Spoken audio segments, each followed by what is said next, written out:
Habari yako mama? Nzuri, ujambo? Salama? Naendelea salama. Niko mzima. Wanakuita nani? Wananiita Monica. Biashara yasemaje Monica? Biashara si nzuri vile, ingawa twasukuma tu.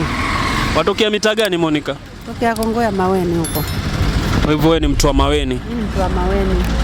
Naona unafanya biashara area za hii ni Mamba roundabout iko pale. Nyali Mamba round. Nyali Mamba round. Sawa sana.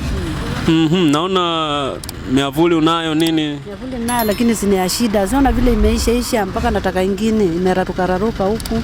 Kwa hivyo siko sawa manake sina kitu cha kukingia jua mvua. Mambo magumu. Safi sana. Sasa biashara yako kwa mfano kwa siku ya kuingizia shilingi ngapi? Biashara kwa saa hii iko chini kidogo manake 1,500 inakwama hapo, imeenda chini sana, si kama kitambo. So ile siku ambao unaona hii biashara yani hiyo siku yani imejipa kabisa, sasa hapa nimepata cha kwangu kabisa, inakupa pesa ngapi? Kama 3,000 nikiwa nimeweka stoko vizuri. Kama nimeweka stoko vibaya ni hiyo 1500. Kwani stock yako ni ya pesa ngapi? Stock yangu kuanzia 700, 800 hapo. Kwa hivyo 700, 800 inakupa 3,000. Naweza nipa 3,000 kukiwa kuko sawa. Chakula imeisha. Kwa hivyo biashara ya chakula kwa ujumla ina pesa. Ina pesa ikiwa yatembea. Kama itembei pesa hakuna. So mimi nikiangalia majirani ambao wako hapa ni watu ambao wamejifungia ndani au wadhifa wao ni kidogo uko juu kidogo. Vipi wao wanaokula chakula chako na wakina nani?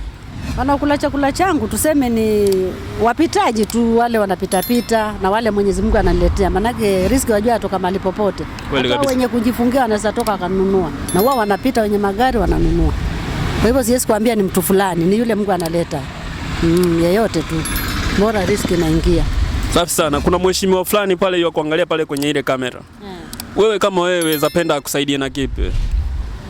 Au mtu yoyote? Kuni boost ya biashara yangu inuke. Manake iko chini na ndio inanipa maisha.